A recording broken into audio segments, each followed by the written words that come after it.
Hi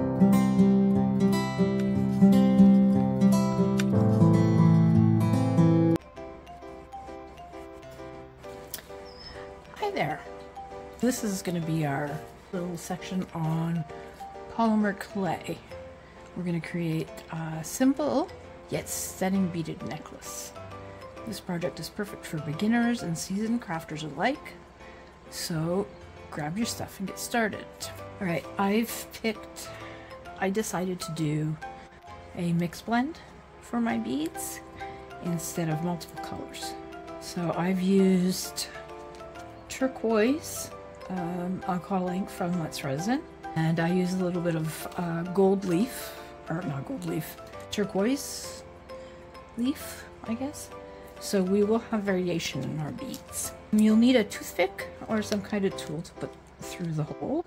I do know that they tend to shrink, I believe. Is that right? So do make sure that whatever you plan to string them on, that you've made the hole large enough. String or cord for the necklace, obviously. Clasp and jump rings, which are optional. You may choose to do just a long neck with a tie. There's lots of choices. Baking sheet, obvious. I always use glass pans, I prefer them. Parchment paper. This is actually rice paper. I'm out of parchment paper, but this is a perfectly good substitution for it. It absorbs the oils from the polymer. So I find that once you've worked a piece for a while, it gets very kind of soft and bleh, burnish, and it'll be better. So let's get our workspace. I have some cut up pieces of the paper.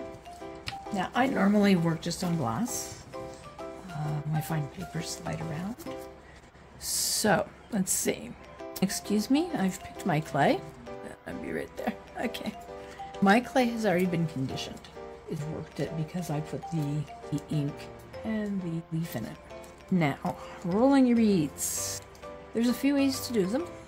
This one here that we're going to do today is just small pieces of clay. These little pieces. And we will roll them between our palms. Now remember, if you just roll flat straight, like that, that's what you get.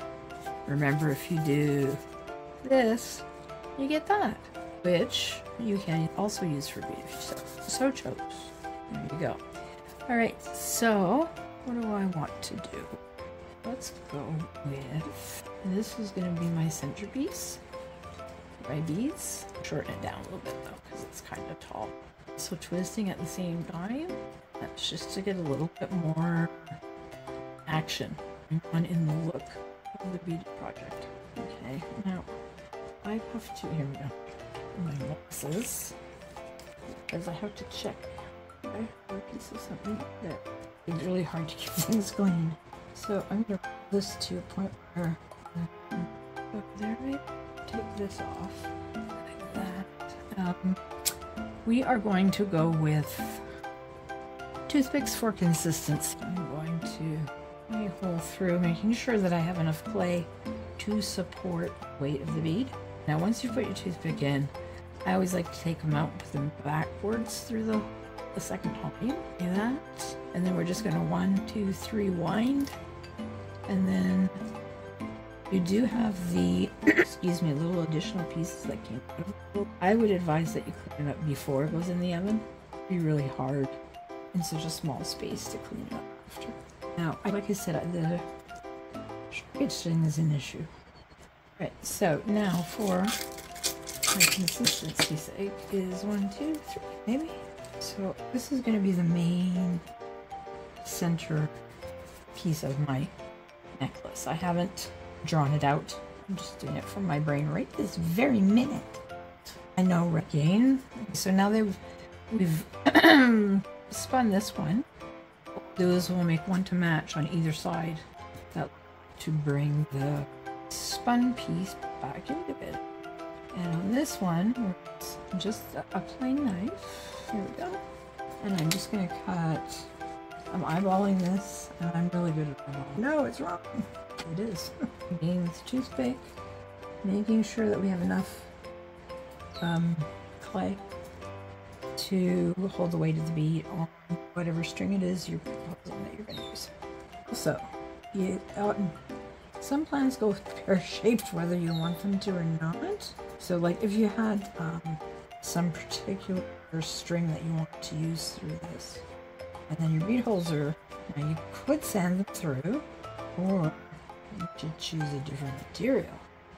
I could do. Let's see how big are we here. Alright, and then I want this one the same. So again with the hole near the top, not so close to the sides or the top. Then we wind around and go backwards through the hole. Make sure that we have things in the hole to obstruct the string. And now this one too is just spun. That one I'm just going to double check the back of this one. It does look good.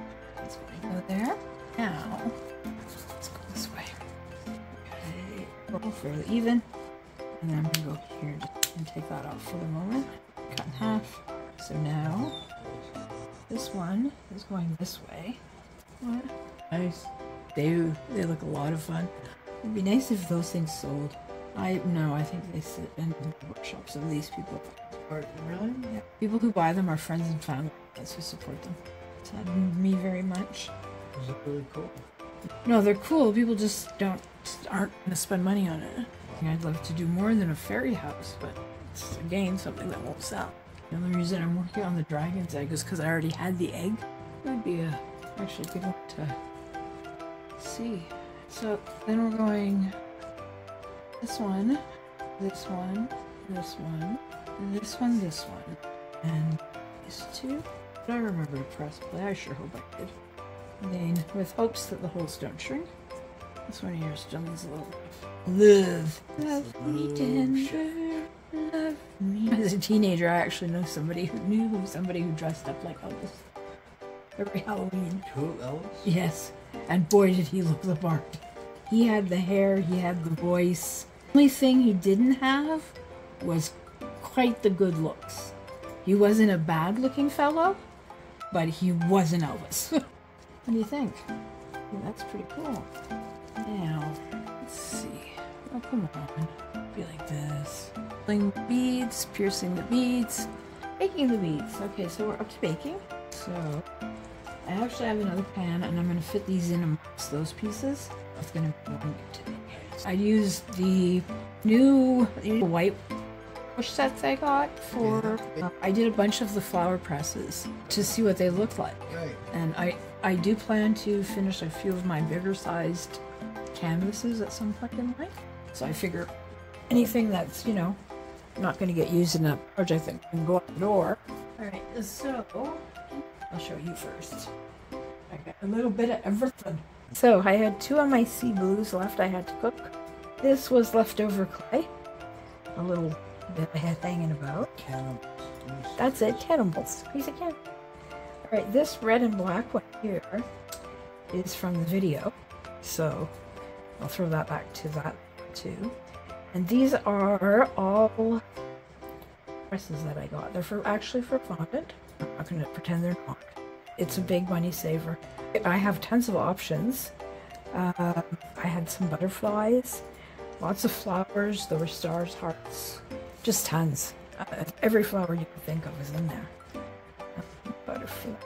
Alright, so this will be our middle long.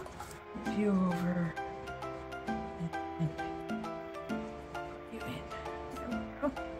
Let's squish up, guys. Come on. Alright, then we got our 2 mids, and then we have 4. And I think I'm going to cook these upright. I'm not going to lay these down so that I don't get flat spot on them. Or should maybe do the same with these. They go in the oven this way. It's a matter of keeping them upright. Oh, come on, you silly bugger. There we go.